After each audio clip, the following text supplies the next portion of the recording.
Your DNA could save your life at the pharmacy. When Ron Van Schaik walks into a pharmacy in Rotterdam, he carries two cards in his wallet. One is a credit card. The other could literally save his life.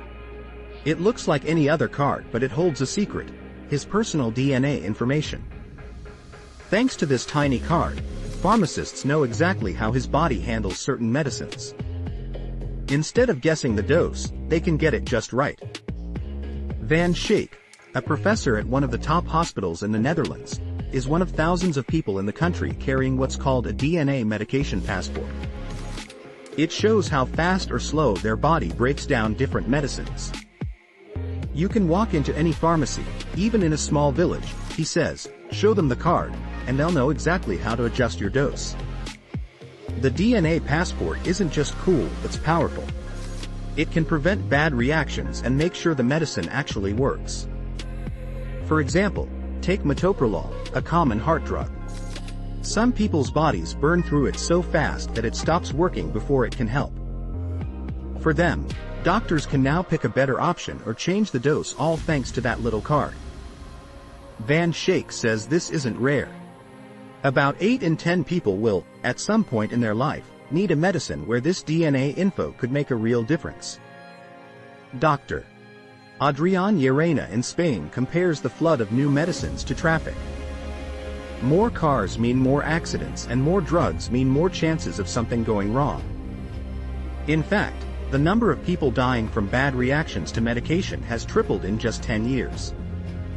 Llerena's research found that nearly 1 in 3 people in his region had suffered a bad reaction to a drug.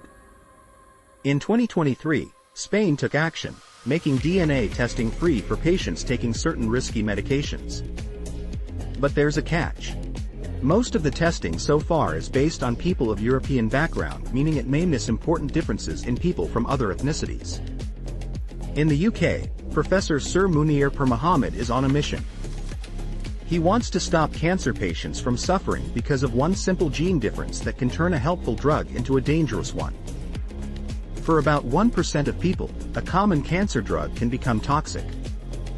Since 2020, the NHS has been testing every patient before giving that drug, and it's already helped tens of thousands avoid serious harm.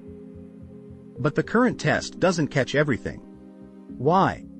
Because it was designed mostly using data from white patients.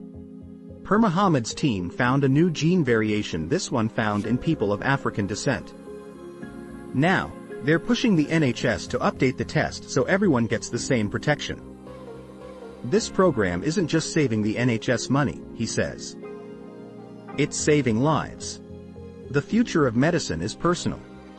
Across Europe and beyond, doctors are starting to ask, what if medicine didn't come in a one-size-fits-all package?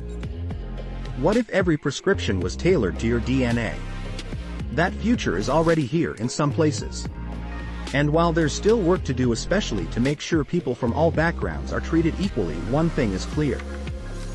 The era of one-size-fits-all medicine is ending. The future is personal.